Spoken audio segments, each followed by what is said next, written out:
Coletivo Bancada do Livro, Coletivo Bancada do Livro. Olá, estamos aqui com mais um vídeo aqui no nosso programa Debate Público, aqui no nosso canal Coletivo Bancada do Livro. A gente sempre está tentando produzir aqui um vídeo falando de questões que a gente acha relevante aí para o debate.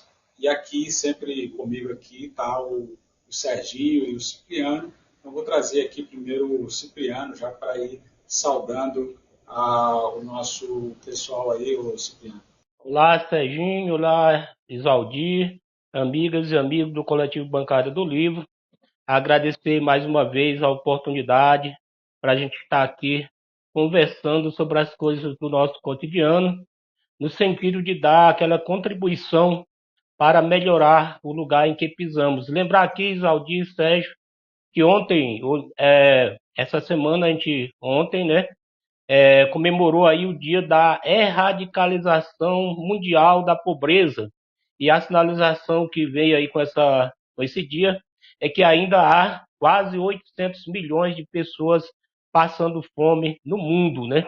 Então é um elemento de solidariedade e também de luta por políticas públicas no sentido de dar esse direito fundamental que é de alimentação para aqueles que passam fome.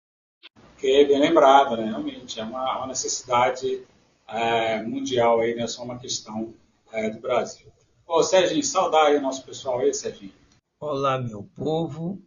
É muito importante. Hoje não falarei de futebol, porque estou muito preocupado com os discursos pequeno-burgueses. Amigos, eu tenho 68 anos, então Isaldir lembra, nós vivemos na época da ditadura militar, e nesse período se dizia assim, não existe mais esquerda, não existe nada, só existe a direita, só existem os militares. Até a ditadura militar sucumbiu. Lembrar bem que o Estado mais promissor do momento atual não é o Estado americano, é o Estado chinês, ao qual é comandado pelo Partido Comunista Chinês, que é o Partido do Povo. Então é preciso, às vezes, observar a realidade e entender o que está ocorrendo. Uma outra coisa, e eu vou ficar só nessa, eu, Cipriano, não sou do PSOL, não sou de partido mais nenhum, porque eu não milito mais, vivo só cuidando do meu joelho, mas eu estou incomodadíssimo com a eleição em São Paulo. Só falta agora os caras da direita sair matando gente lá, e assim mesmo, toda pesquisa que dá, aquele maltrapilho lá ainda continua ganhando. E eu estou preocupadíssimo, já falei isso com o Isaldir em off, as pesquisas, esse negócio de pesquisa com indução de voto hoje, o negócio tá maluco. Tá maluco mesmo, porque não existe. E agora eles inventaram um novo, que assim, a imprensa, de um modo geral, que essa imprensa, que para mim tudo é marroncista hoje. Eu lembrei agora, que é o tal da rejeição. Agora o que ganha eleição é quem tem menos rejeição. Ó, amigo, eu posso até ter cara de bobo, mas eu sou bobo mesmo. É verdade, tem que existir algumas explicações para não dizer exatamente ou na cara, né, o que está acontecendo. Principalmente a imprensa aí, né, eles ficam aí em cima do muro aí até passar as eleições, e depois vem com toda a conversa para poder justificar aí, né, como você mesmo colocou, justificar aí as ideias aí burguesas e tal, para ser implementada em tudo quanto é canto. Pois bem, a nossa proposta para hoje, para a gente fazer essa discussão, a gente tentar, como eu disse inicialmente aqui no nosso fazer debate, nós trouxemos essa discussão aqui. Expectativa de vida no Brasil, fatores e diferenças regionais. Essa é uma discussão que nós já tratamos dessa questão aqui, né, sobre o envelhecimento, sobre a questão de saúde, né, e também políticas públicas para os idosos. Nós já fizemos programas aqui, gravamos vídeos aqui com essa temática. E agora a gente vai tentar colocar aqui algumas questões a mais, né, em cima dessa questão, que é a expectativa de vida no Brasil. Então, esse é debate que a gente tem aqui hoje, aqui no nosso programa, o debate. Então, para poder fazer essa discussão, inicialmente, vamos fazer aqui uns números, né, uns gráficos, comparando a expectativa de vida do Brasil com de outros países. Então, o objetivo para a gente poder mostrar, né, não só como houve evolução, né, a melhoria da expectativa de vida do Brasil, mas como isso ainda estamos ainda aquém, né, se comparado com outros países. Então, inicialmente, vamos começar por aí, fazer essa discussão. Aqui está colocando o seguinte: o Brasil só está na frente da Índia e fica 10 anos abaixo do Japão em expectativa de vida. Então, comparando, né, com as maiores economias do mundo. O Brasil é uma das maiores economias do mundo. Então, aí você coloca o Japão, né, com a expectativa lá em cima de 80 anos. No Brasil, hoje, a expectativa é em torno de 76,4 anos. A China também, né, que pegar lá em 1960, o gráfico aqui aponta inicialmente em 1960, o salto, né, que a China deu em relação à expectativa de vida. Pegar aí o ótimo que a gente falando da China no início do programa, do início da gravação desse vídeo, então mostra que como a China avançou, o Brasil também avançou, mas outros países aí, a China, o Japão, avançou mais ainda. Para te mostrar como é que é essa questão. Para a gente poder iniciar também a conversa, eu vou trazer aqui um outro gráfico de números, né, mostrando, comparando, né, com essas maiores economias aí, os maiores saltos. Então, você tem de melhoria da qualidade, melhoria da expectativa de vida. Né? Então, a China, em 60 anos, mais que dobrou a expectativa de vida, 134%. A Índia também melhorou bastante, né? Mais de 50% aí, melhoria na expectativa de vida. O Brasil, 40%. E aí o Japão, melhoria menor. Mas por quê? Mas já era alta a expectativa de vida no Japão. Né? Aí tem aí a Itália, a França, a Alemanha, Canadá, Reino Unido e Brasil. Pensando aqui é o salto, né, que foi dado em expectativa de vida desses países. Outra comparação aqui também, o Brasil é o quinto país com maior expectativa de vida na América do Sul. Então veja que, comparando com a expectativa global, mas também comparando com a expectativa na América do Sul, né, um quadro menor, o Brasil ainda é abaixo aí, em termos de expectativa de vida. Então, nós temos aqui o Chile, né, o Uruguai também, que cresceu bastante, mas a expectativa de vida melhor é no Chile, né, na América, e outros países aí que estão entre o Uruguai e o Brasil, né, a Bolívia e o Peru aí com expectativas mais baixas. Só para a gente poder fazer dados, números aqui, né, para que nós possamos embasar aqui a nossa discussão. Houve um aumento da expectativa de vida no Brasil, houve uma evolução, né, aquém ainda de outros países, né, e a gente também fazer um pouco a discussão nos últimos anos no Brasil, né, o que levou essa melhoria da expectativa de vida no Brasil e que pese, né, está ainda aquém de outros países aí, Então, Isaldir, Sérgio, amigas e amigos do Coletivo Bancada do Livro, quando a reflexão sobre longevidade, né, ou seja, a expectativa de vida entre os povos, ela se dá a partir de um conjunto de estruturas que são criadas no momento, ou que existe no momento em que as pessoas nascem, né?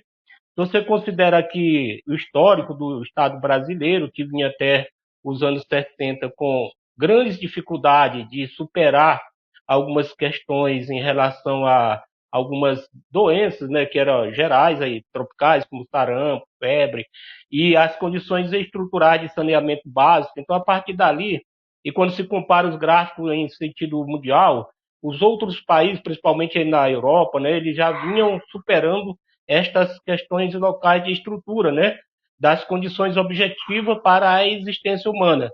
seja alimentação, saneamento básico, infraestrutura e tudo, entre outros, e prevenção de saúde, né? De algumas doenças que eram epidemias, que poderiam geravam mortes, né? E que eram não controladas aqui pelo Estado brasileiro. A partir dos anos 60 para cá, houve uma certa melhoria nessas estruturas, e vejo que a gente vive numa situação que vem urbanizando o Estado brasileiro, ou seja, deixando de ser um Estado, um país quase 100% rural, e passa até a ser hoje quase 100% urbano. E ainda há uma grande quantidade, uma realidade com falta de estrutura nessa urbanização, ou seja, saneamento básico nos grandes centros, né? Então daí que vem, embora tenha os países como países europeus, há uma leve queda no processo de envelhecimento, porque já criaram a estrutura necessária e mantém um certo nível, uma certa estabilidade, e países como o Brasil vai criando melhorias que crescem, como a China e também a Índia, né? E aumentam essa expectativa de vida a partir das estruturas que são criadas, né? Não vai ser o elemento, então, ver aí que é uma mas ainda permanece, quando comparado ainda com os estados latino-americanos, não é um dos primeiros, né? O Brasil ainda falta superar isso. Até porque é um país continental, que vai ser o elemento que a gente vai tratar aí na sequência dessa reflexão sobre a regionalização. Então, para entender isso, nós podemos dizer que esse processo de aumento da longevidade no Brasil vem par em par com o processo de criação de ações preventivas que garantem a qualidade de vida e o envelhecimento da população, algo que é o que chegamos hoje. Muito bem.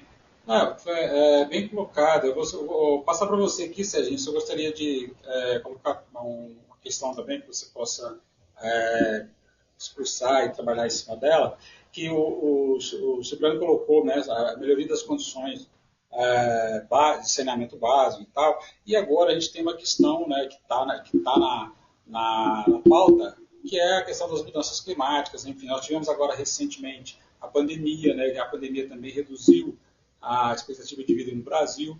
Então, esses eventos, né, como a pandemia e agora esses eventos climáticos aí, né, eles também poderão, a curto prazo ou a médio prazo, né, diminuir essa expectativa também, né, porque vem crescendo a expectativa de vida no Brasil, porém esses efeitos ou esses eventos, né, acaba colidindo aí nós vimos agora no governo anterior aí, do Bolsonaro, sucateamento aí da saúde, do SUS, o que ele fez em cima da pandemia, né, a educação também, né, foi muito prejudicada nesse período. Então são fatores aí socioeconômicos, ambientais e também a gente pode colocar, né, culturais, que melhoraram a expectativa de vida no Brasil e agora estão tendo um choque, né, principalmente com o governo anterior, esses aspectos aí econômicos, culturais e ambientais. Gostaria também que você puxasse também essa discussão aí, Sérgio. Você abriu bem o caminho para entender o seguinte: nos últimos 6 anos, né, porque tem os 2 anos de Temer, que a gente não pode esquecer nunca, houve uma quebra aí. Até porque é nesse inteirinho aí que vem também a reforma da Previdência. Tudo isso tende a puxar o cordão. Dá para ter dados estatísticos agora, no momento? Não. Isso o resultado é no mínimo, de 4 a 5 anos. Eu só queria retomar uma coisa que acho que o Cipriano já clareou, mas é importante dizer. Depois da década de 60, depois da queda da ditadura, uma das coisas que fez aumentar o nível foi o quê? Aumento da escolarização, a universalização da escolarização, as políticas públicas que vêm desde, né, lá do Sarney, que vem mudando. Então, isso criou um novo caminho de vida para a população brasileira. Não dá para negar que nos últimos anos aí do senhor Luiz Inácio, né, nos 3 mandatos dele, nos 2 mandatos da Dilma, são momentos importantíssimos, porque as políticas públicas, eu concordando ou não, você querendo ou não, aí tem palpiteiro demais, chutador demais. Mas chegar recurso na mão da população, chegar alimento, chegar a remédio, chegar à escola, isso tudo muda o patamar de vida das pessoas. E é o que está ocorrendo. Agora, tem uma questão que, assim, que não vai dar nem para a gente aprofundar muito o debate hoje, mas eu acredito que diante da questão da pandemia, diante da questão da reforma da Previdência política, nós vamos ter uma queda no vetor de crescimento da média de vida da população. Mas isso a gente vai ver só daqui a 5 ou 10 anos, que é muito mais complicado, entendeu? Mas aí, por exemplo, eu tenho conversado com muita gente, a dificuldade de conseguir uma aposentadoria, entendeu? Está ficando complicado. Então, assim, você conversa com o povo te dá um indicador. Mas, assim, não tem um dado mais geral. Correto. E eu acho que essas questões também, que nós já discutimos isso aqui em outros momentos, outros vídeos, outros programas, que é essa questão que você começou a colocar aí, Sérgio, que é o ataque nos últimos anos, né, nesse século, vamos dizer assim, século XXI, que se vem fazendo em cima das aposentadorias, dificultando o acesso à aposentadoria, reduzindo os valores das aposentadorias, das pensões, né? Isso, lógico, que vai impactar, né, na vida das pessoas. Né? Se as pessoas estão vivendo mais, né, isso é ótimo, mas, por outro lado, né, as políticas que chama de neoliberais e tal, ou aquele desejo aí de fazer o gosto aí da burguesia, principalmente a burguesia financeira, vem tirando, né, da população as condições de vida. E aí as pessoas precisam reduzir, né, acesso à cultura, reduzir acesso à alimentação, né, acesso a lazer, né, e é isso, lógico, isso vai acabando afetando aí na expectativa de vida. Então, quer dizer, houve um avanço nos últimos anos, né, a bom tempo ou a contratempo, mas a perspectiva, né, nós estamos vivendo agora ainda, né, no momento das eleições, e vendo como que você mesmo colocou no início, né, propostas municipais que são contra os interesses da população, mas as pessoas estão votando nessas propostas. Então, isso acho que a curto prazo, né, vai trazer aí impacto na vida das pessoas e, consequentemente, na expectativa de vida, ou média de vida, como você colocou, Serginho, da população brasileira. Então, para a gente poder continuar aqui, eu vou colocar uns outros gráficos aqui, para a gente poder verificar, e agora a gente vai tentar fazer uma discussão na questão específica do Brasil, né, e mostrar essas diferenças regionais, inclusive na expectativa de vida. Então, esse é o objetivo da gente fazer mais, ampliar aqui a nossa discussão sobre o que a gente já havia proposto, né, sobre fatores e as consequências disso. Então, a gente vai tentar mostrar agora aqui outros dados aqui em cima dessa questão da expectativa de vida.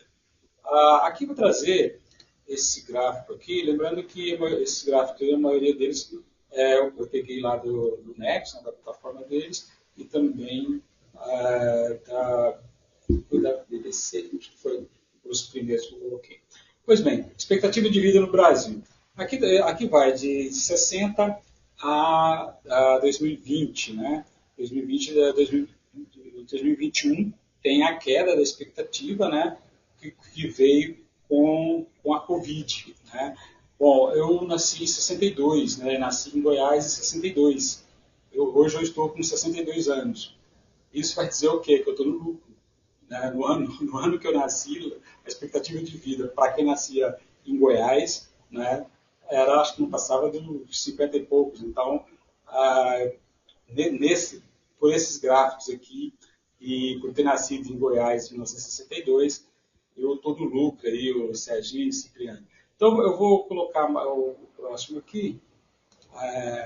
Expectativa de vida por unidade federativa. Então, em cada estado, né? Esse aqui é na perspectiva de 2021. Né? o Brasil tinha o Espírito Santo aqui como a melhor média, né, 76,9. O Maranhão como a pior expectativa atualmente, é de 67,9%. E aqui vai observando, né, o lado mais escuro aqui, que é o Espírito Santo, né, a expectativa melhor. Aí vem Minas Gerais, São Paulo, Minas Gerais, Santa Catarina, Rio Grande do Norte, e depois vem São Paulo, Paraná, Rio Grande do Sul, né? E por fim esses mais claros, né, mais para o amarelo aí, onde estão as menores, a expectativa de vida menor por esses estados aí da federação. O outro gráfico está aqui, aqui é uma questão importante também, né, que é por gênero, né? Então, o feminino é esse ponto mais escuro aqui, e o masculino é esse ponto mais claro, esse azul mais claro. Então, observa que as mulheres, né, têm uma expectativa de vida maior no Brasil. E Santa Catarina, como em termos de expectativa de vida, o estado com melhor expectativa de vida. E aí vai chegando, né, o Maranhão aqui como a pior expectativa de vida. Então é isso que a gente tinha para mostrar. Tinha um outro que eu acabei não colocando, que mostrava o gráfico, o ano, né? Como eu disse, nasci em 62, em Goiás a minha expectativa de vida seria de 53, né? E agora eu estou com 62, então onde eu disse que eu estaria já no lucro aí. Cipriano, estou mostrando essas diferenças aí, Cipriano, para o estado, e mostrando que a expectativa de vida por região, né, e se mostra que os lugares onde tem uma perspectiva econômica mais diversificada, né, pega Santa Catarina hoje, por exemplo, é um estado que tem uma diversidade econômica maior. Você pega o Maranhão, é um estado que praticamente vive hoje do agronegócio, enfim. Então, eu estou pegando Santa Catarina como o melhor expectativa de vida no Brasil e o Maranhão como a pior expectativa de vida no Brasil, e mostrando que essa questão da diversidade econômica colabora, né, para a melhoria da expectativa de vida aí, o Cipriano. Então, Isaldi, Sérgio, amigas e amigos do Coletivo Bancada do Livro, não há dúvida de que a melhoria na produção econômica de uma determinada região, até pela distribuição, e se essa produção vem com a distribuição de renda, ela traz também melhores estruturas e com isso influencia na expectativa de vida das pessoas, né? Mas quando a gente, por isso que é interessante a gente dizer que não é um dado objetivo que é igual e universalmente presente em todo o território nacional. Melhorou, como nós vimos na fala anterior, melhorou a expectativa de vida nesse processo descendo para cá, mas quando se vê nas regiões brasileiras, por exemplo, Norte, Nordeste, e dentro de cada região, até em cada estado, por exemplo, nós vemos aí em Minas Gerais, que aparece com uma boa expectativa de vida. Mas será que dentro dessa universalidade da expectativa de vida, para quem está no sul de Minas, bem diferente, aqui no Triângulo Mineiro, é a mesma lá do Vale do Jequitinhonha, que é uma semelhança ao polígono, que está ali no polígono da Seca, por exemplo, né? É igual. Então, mesmo dentro dos estados pode haver diferença. E lembrar que não só a melhoria na economia, e sim das políticas públicas. O Maranhão, por exemplo, que eu venho lá do Maranhão, ele aparece aí tanto do ponto de vista da regionalização entre o pior dos estados do Nordeste, inserido na região Nordeste como todo, que é uma da menor de expectativa de vida, e o Norte ali também, que aparece como, no geral, como a de menor expectativa. E para quem conhece a história do Maranhão, por exemplo, teve um período de quase 40 anos, 50 anos, que ele esteve sob a administração da família Sarney, né? Que não tinha essa preocupação de universalização dos serviços públicos, né? Como saúde, saneamento básico, eu lembro muito bem, e ainda hoje temos aí, quando você vai para aquele interiorzão, sai um pouquinho ali da região litorânea, que é São Luís, ali a região de São Luís, e ali a região litorânea, que tem uma certa estrutura, né, de saneamento básico. Mesmo assim, temos a questão ainda no termo que expressa o termo básicos, meio que favelas, né? Que são casas sobre palafitas, sobre as águas, ainda tem ali uma certa... Então, de certa forma, essas regiões que estão com a menor expectativa de vida, elas também expressam a falta de políticas públicas de universalização das condições estruturais para garantir o envelhecimento. E outra coisa, lembrar, né, quando se fala também do ponto de vista das pessoas, das condições de gênero e raça, né, vê também que as mulheres vivem, os homens, negras e negros, e mulheres negras, né, principalmente, e a juventude negra vive menos expectativa. E quando fala em juventude, eu queria até trazer um aspecto que, para manter a longevidade, tem um pulo aqui em decorrência da violência, né? Que é falar que o jovem que tem um desafio ali dos 18 aos 30 anos, que ele tem que superar em algum lugar para essa expectativa de vida, ele morre muito jovem. Ainda tem outro também que trabalha hoje, Zaldir e Sérgio, também das questões da comunidade LGBT, que ainda tem aí estudos que falam que a sua expectativa de vida, pela condição pessoal dele, não chega a 40 anos, né? Então temos aí, então é uma realidade que não é universalizada, é diferenciada, o que mostra, né? A pergunta é o envelhecimento da população, mas envelhecendo com qualidade de vida, que é pode ser um elemento para outra reflexão. Nós temos aí que uma população que envelheceu, está envelhecendo cada vez mais, e um Estado que ainda não se preparou do ponto de vista das condições necessárias, como acesso, lazer, a saúde na velhice, o cuidado na velhice. Então, temos aí um Estado que é diferenciado, desigual, profundamente desigual, até mesmo nessa distribuição da possibilidade do envelhecimento, do viver mais, e que as regiões cada vez mais pobres, né, as mais pobres, e que há menos políticas públicas, expressam também a expectativa de vida menor, que é o exemplo aí do caso do nós vimos aí do Maranhão, que sempre está em último aí, e sempre é o que se faz em outros dados, entre os pobres e os mais pobres, ele é o menor ainda. Tem o Piauí ali um pouquinho, né? Veja só, que é 76 anos a média lá que se tem hoje, para menos quase 60, né? E está beirando ao que era ali nos anos 30, nos anos 50, quer dizer que não evoluiu muito, né? Essa expectativa de vida nessas regiões que carecem de políticas públicas. Daí que vem a pergunta, né?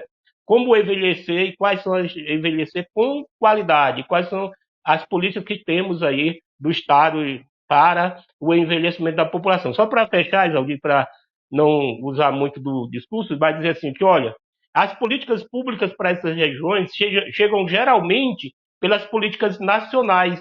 Daí que tem razão o Sérgio quando frisou na sua fala anterior, dizendo que os momentos em que o PT esteve aí à frente do governo federal, chegou mais políticas públicas de forma de universalização das condições estruturais a partir do governo federal. Perfeito, bem lembrado, né? Tem a ver muito com as políticas públicas e nós já fizemos as discussões anteriores aqui também, onde, claro, né, tem acesso, né, quem tem a condições econômicas, né? Você tem acesso à melhor alimentação, né? Você tem acesso à cultura, você tem acesso ao lazer, então essas condições, né, melhoram a qualidade de vida das pessoas, mesmo imagina que a elite no Maranhão, né, claro que vai ter expectativa de vida maior do que a média da população, né? Então essa é uma questão também que é bem colocada, que é uma questão de classe mesmo. Eu acho que isso é uma questão importante que a gente sempre tem que estar colocando, né? O discurso de que você tem que fazer exercícios, né? Tem que ir para a academia, que é o que isso me pegou, eu estou indo para a academia, estou pagando a academia e tal. Então, assim, esse discurso é bem pequeno burguês. Então, ele não é uma coisa que é uma política de acesso ou condições de acesso para a maioria da população aí, ou seja... Eu vou entrar pelo caminho popular. Eu sempre digo uma coisa que as pessoas às vezes acham que é brincadeira, mas não é não. Ainda melhor prato de alimentação que existe, chama arroz com feijão. E norte e nordeste, principalmente, a base alimentar deles é arroz com feijão. E é isso que faz, inclusive, que tem uma qualidade de vida da população. Eu queria, primeiro, Zaldinho, fazer-lhe uma pergunta, às vezes a sua memória é melhor que a minha. Quando estávamos na prefeitura, uma vez nós fomos assistir uma palestra na universidade de uma docente, eu acho que ela é do Rio de Janeiro, não sei se de Petro Osório, que falava sobre a situação da Previdência. Não sei se você lembra que ela demonstrava com os números, né, que a Previdência, não sei se é possível lembrar, se é possível localizar. Eu gostaria muito de rever essas questões para, inclusive, embasar determinadas coisas minhas. Gente, os mapas são claríssimos. As tabelas. Região norte, centro-oeste, são menor expectativa de vida. Isso tem desde a explicação política, tá certo? E até a concentração de renda. Lá, norte e centro-oeste, é só a matriz do agronegócio. Não tem por que ter dúvida quanto a isso, Cipriano. Não tem. Não tem. Isso aí é uma questão básica. Há uma concentração de renda, há uma concentração de renda, inclusive feudal, assim por dizer, tá certo? E onde há crescimento do nível de população, isso tem que frisar muito. Isso são orientados pelas políticas públicas, que são originárias desde lá do governo do senhor Fernando Henrique Cardoso, quando ele começa a ser ministro, não é isso? E vem lá, e o senhor Luiz Inácio, mas a Dilma e depois agora o Luiz Inácio de novo, sempre tiveram um esmero sobre isso. Lembrar bem que, por exemplo, tem um gráfico desse aí que é claro, a hora que mostra a queda do Covid, gente, então não precisa ter dúvida.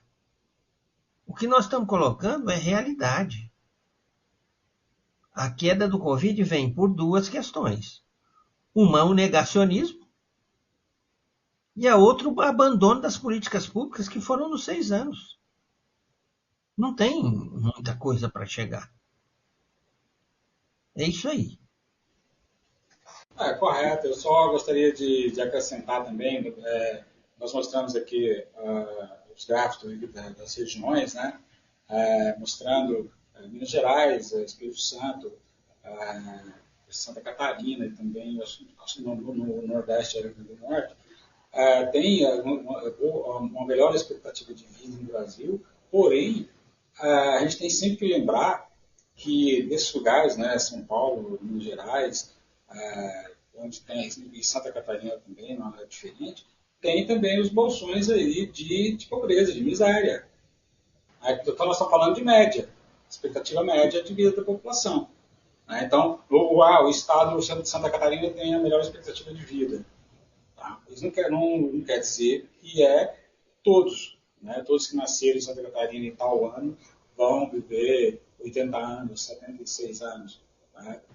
Inclusive, o próprio 76 anos é uma média, né? Que é da expectativa de vida da população brasileira. Então, entender isso, né, também. Porque, mesmo tendo o estado de São Paulo, Santa Catarina, uma grande diversidade econômica, né, e pode as pessoas, em alguns lugares, obter melhores salários e tal, mas você tem uma parcela grande da população que não tem acesso a isso. Né? O Cipriano também lembrou, né, eu mostrei aqui, o Cipriano comentou, a expectativa de vida das mulheres é maior, porque os homens também estão em enfrentamentos, né, por exemplo, de morte e de conflito, e que muitos morrem muito cedo, né, não só pela condição de vida, né, ou juntando tudo isso, junto com a questão da violência, né, o Cipriano também lembrou, a população negra, né, com expectativa de vida menor. Tá? Então, isso tudo é um conjunto que, numa média, né, dá no Brasil hoje 76,4 anos de vida. Para o cidadão que nasce hoje, né, a expectativa de vida dele é essa. Então, ainda é baixa, né, se você comparar com outros países, mas vem evoluindo nos últimos anos e melhorando essa expectativa de vida. E aí isso foi relembrado aqui, né, com políticas públicas, principalmente, né, com programas de repasse de renda, né, e propiciando que as pessoas possam ter minimamente condições de mínimos de se alimentar. Enfim. Então, acho que essa é uma questão que a gente conseguiu, durante esse vídeo, né, perceber essas questões, né, dar conta disso, de que existe uma questão que é a expectativa de vida no Brasil melhora, tem um avanço, mas ainda há muito o que progredir, né, de avançar, e que em tempos, como aconteceu agora, eu falei do último governo e o Serginho voltou lá no Temer, então tem esses momentos que joga para baixo. Né? Há um momento aí que a burguesia, então, força o Estado, né, a abandonar políticas. Então, essa é uma questão que nós conseguimos ver aí. Acho que isso deu para a gente fazer uma discussão, uma boa discussão em cima dessa questão, que é sobre a expectativa média de vida aí, da população brasileira. Bom, para encerrar aqui, Cipriano, você pode, se tiver mais alguma questão para colocar, né, já faz aí as suas considerações finais e também já pode se despedir aí, Cipriano. Então, Isaldir, Sérgio, amigas e amigos do Coletivo Bancada do Livro, eu queria, só para a gente complementar aqui, é que a tendência né, pelo que a gente viu aqui nessa reflexão de hoje, é que a sociedade brasileira, a população, cada vez mais vai envelhecendo, né? E, por outro lado, há um elemento que chama do empobrecimento desse envelhecer. Embora haja hoje, a gente tem aí uma certa crescimento da massa salarial, das trabalhadoras e trabalhadores, mas o que se vê é que ao chegar à aposentadoria, aqueles que conseguem pelo exercício do trabalho,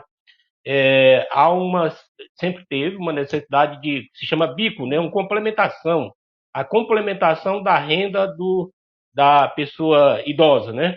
E hoje temos a uberização dessa complementação.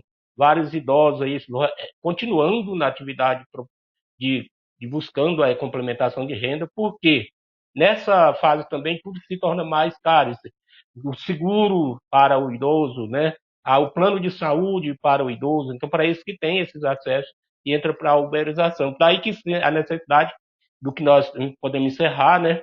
É de ter uma implementação. Já temos algumas estruturas jurídicas, como o Estatuto da Pessoa Idosa, né, que traz alguns direitos, mas aqui tem um pacto nacional entre os entes federativos, que é a União, Estados e Municípios, no sentido de criar condições de qualidade de vida para essa população, lazer, acessibilidade, moradia, entre outros elementos, né?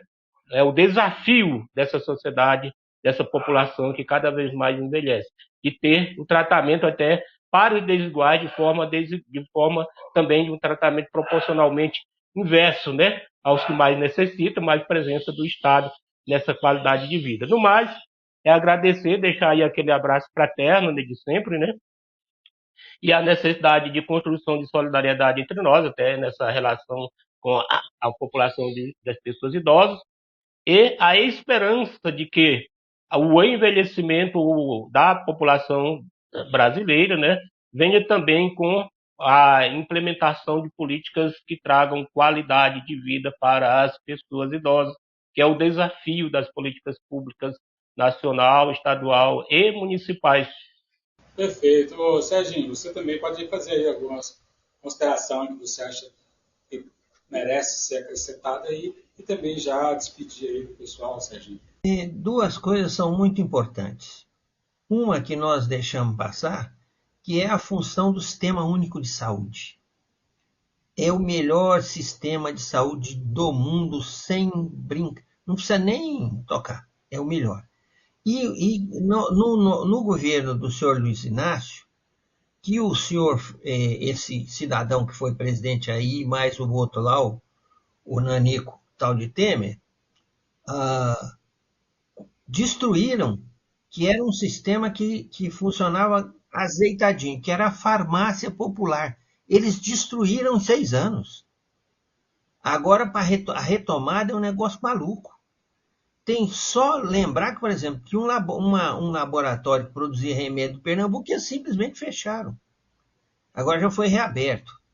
Então, assim, essa questão é de fundamental importância. Tá certo?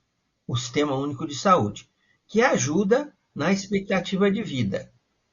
E a segunda questão é como é que a gente encara o idoso. Quem é o idoso? O idoso é o poupador? O idoso é o investidor? Não. O idoso é o consumidor, que recebe o seu recurso e gasta tudo no consumo. Então, quando você remunera o idoso é um motor também da economia.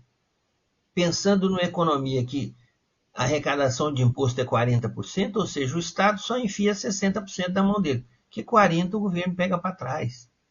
Então, esses dados de fator econômico são muito importantes. Só que isso não é debatido, não se conversa.